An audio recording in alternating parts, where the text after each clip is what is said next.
जलसा सुने तो इस वक्त भी ईमान उसके अंदर हो कि अल्लाह के नबी ने हमें कैसे जलसा सुनने का हुक्म दिया, वाज़ो नसीहत सुनने का हुक्म दिया, कुरान हदीस सुनने का हुक्म दिया। अल्लाह के नबी जब बोला करते थे और किसी को कुरान की आयत या हदीस बतलाया करते थे, कोई फरमान जारी करते थे, तो सहाबाए किराम इतनी गौर से सुनते थे कि उनके सरों पर बैठी हुई मक्खी भी वो नहीं उड़ाया करते थे। उनके सामने हाथ के पंखे रखे हुए होते थे, पसीना उनकी पेशानी से टपकता था, लेकिन अल्लाह के नबी जब वाज़ो नसीहत करते थे तो वो जमीन पर से हाथ का पंखा उठाकर हवा भी नहीं करते थे। ये अदब, ये एहतराम था कुरान हदीस सुनने का, ये जज्बा था उनके अंदर किताबुल्लाह और सुन्नत रसूल को सुनने का। मेरे भाइयों, आज हम अपने गरीबानों में झांक कर देखें, 16 साल 17 साल की उम्र में मैंने तकरीर की थी मऊना भंजन की सरजमीन पर जब मैं पढ़ता था, और जब मैं 18 साल का हुआ, 2 महीने कम थे, 17 साल 10 महीने का जब मैं था, तो मेरी दूसरी तकरीर बॉम्बे के अंदर बांद्रा में बाल ठाकुरे के खिलाफ हुई थी, और उस वक्त मैं सबसे पहले अरेस्ट हुआ था, गिरफ्तार हुआ था, लेकिन नाबालिग होने की वजह से जल्दी से छोड़ दिया गया था कि अभी 18 साल का नहीं हुआ है। 18 साल की जिंदगी से लेकर 28 साल मेरे पूरे हो चुके हैं तकरीरें करते हुए। अब 28 और 18 जोड़कर कैलकुलेट कर लो, 46 साल की लगभग ये उम्र मेरी। 18 साल की तक के जमाने से तकरीर करते करते 28 साल हो गए, लेकिन मैं आपको बताऊं, 28 साल पहले भी आप जिस तरीके से बेअदबी और बेहूदगी के साथ ये जलसा सुनते थे, आज भी 28 साल के बाद आपके अंदर कोई फर्क नहीं पड़ा, कोई तहजीब नहीं आई, कोई इल्म में इजाफा नहीं हुआ। आप जो 28 साल पहले थे, 28 साल के बाद भी आप वहीं खड़े हुए। ये कहना पड़ रहा है मुझे अफसोस के साथ, ये कहना पड़ रहा है मुझे। 28 साल के पहले भी जहेज चलता था, 28 साल के बाद भी जहेज का लेन देन खत्म नहीं हुआ।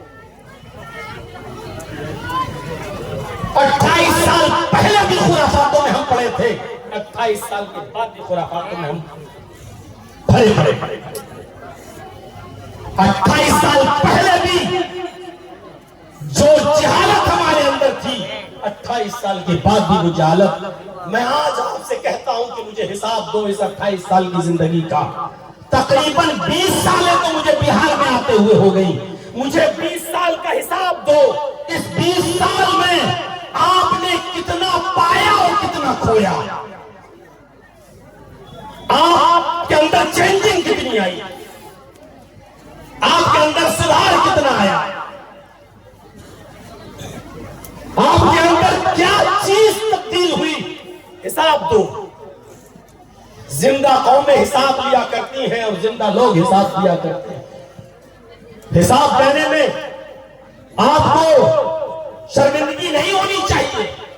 हजरत उमर फारूक जब मिंबर पर नया कुर्ता पहनकर खड़े हो रहे थे और जब खड़ा होकर खुतबा देने लगे, तो एक नौजवान उठा और कहने लगा, उमर हम खुतबा नहीं देने देंगे मिंबर पर खड़े होकर, पहले हिसाब दो, ये नया कुर्ता कहां से आया तुम्हारे जिस्म पर। हजरत उमर मिंबर से उतर गए थे और उनके बेटे ने बताया था कि बैतुल माल में जो कपड़ा आया था, सबको एक एक चादर मिली, मेरे बाप को भी एक चादर मिली, सबके हिस्से में एक एक चादर आई, मेरे बाप के हिस्से में भी एक चादर आई। मेरे बाप ने उसी चादर की कमीज बनाकर कुर्ता बना लिया है। मेरे बाप ने कोई बेईमानी करके हासिल नहीं किया।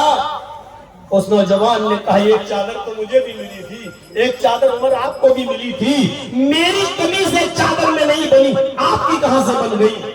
तो उनके बेटे ने कहा, एक चादर मेरे बाप को मिली थी, एक चादर मुझे भी बैतुल माल में से मिली थी, मैंने अपनी चादर भी अपने बाप को दे दी, मेरे बाप ने अपनी और मेरी दोनों चादरों को मिलाकर कमीज बना ली। उस नौजवान ने कहा ठीक है, अब मैं मुतमईन हो गया हूँ, यानी आपने कोई बेईमानी नहीं की है, आपके बेटे ने भी आपको चादर दे दी है।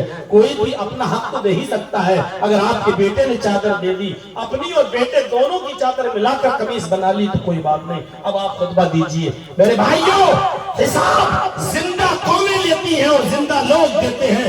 आप 20 साल की जिंदगी का हिसाब दीजिए। आप 20 साल में कहां थे और कहां से कहां अभी तक आप वही हैं। क्या चेंजिंग आई आपके अंदर? ये भी एक मदरसा है जिसके लिए जलसा किया गया। पूरे हिंदुस्तान के अंदर कम से कम अगर मुसलमानों की तादाद जोड़ो, कम से कम, बताने वाले तो 35 की बताते हैं, 35 करोड़, मैं कम से कम बताता हूं, चलो 20 करोड़ मदरसे, 3 लाख मस्जिदें, 10 लाख,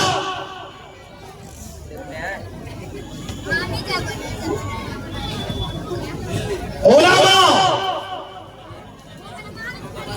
4-5 लाख से कम नहीं।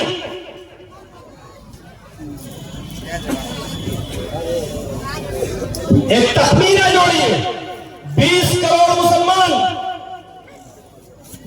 5 लाख मस्जिदें, 1-2 लाख मदरसे, 2-3 लाख उलमा। इतना होने के बाद मस्जिदों में नमाजी कितने? 2%। हिसाब कीजिए, जुमे के दिन 5%, ईद के दिन 10%, ये 90% मुसलमान कहां है? आम दिनों में 98% मुसलमान कहां है? ये 2-2.5-3 लाख मदरसे, इनसे पढ़ने वाले उलमा 5-6-10 लाख की तादाद में, इतने उलमा, इतनी मस्जिदें, इतने खुतबे, इतने जलसे, इतनी तकरीरें और जहेज भक्ति भरमार। आज भी एक बाइक और एक मोटरसाइकिल भी नहीं रुक पाई जहेज लेने और देने से। क्या कर रहे हैं सब? उलमा भी हिसाब दें, आप भी हिसाब लें और आप भी हिसाब दें और हम आपका हिसाब लें। बताइए कहां है और क्या? मातम के सिवा कुछ नहीं मिलेगा, अफसोस के सिवा कुछ नहीं मिलेगा। और सोशल मीडिया पर चले जाइए तो इन जलसों के भी खिलाफ लिखने वाले बहुत से मौलवी आपको रोज सोशल मीडिया पे लिखते हुए मिलेंगे। गलत नहीं लिख रहे हैं वो कि जलसों का फायदा क्या है, मुझे बताइए। ये अलग बात है कि वो सिर्फ लिखते हैं लेकिन उसका मुतबादिल नहीं बताते हैं। ठीक है, अगर जलसे बंद कर दिए जाए तो मुझे ये तो बताइए कि उसके बदले में आप कौम को दोगे क्या? फिर ये तो बताइए कि फिर इस्लाह होगी कैसे? फिर ये तो बताइए कि रास्ते पे लाया कैसे जाए? मेरे भाइयों, जब 5 लाख मदरसे होने के बावजूद जब जहेज नहीं रुक रहा है, जब लेन देन नहीं रुक रहा है, बेईमानी नहीं रुक रही है, तो फिर मुझे बताइए मेरे भाइयों, उसका मुतबादिल आप क्या देंगे? उसके बदले में आप क्या देंगे हमें? इस तरफ चले जाएंगे तो बहुत बात लंबी हो जाएगी। अफ़ज़लुहा क़ौलु ला इलाहा इल्लल्लाह, सबसे अव्वल और अफजल चीज क्या है? ला इलाहा इल्लल्लाह। ये ला इलाहा इल्लल्लाह कोई मामूली चीज नहीं है।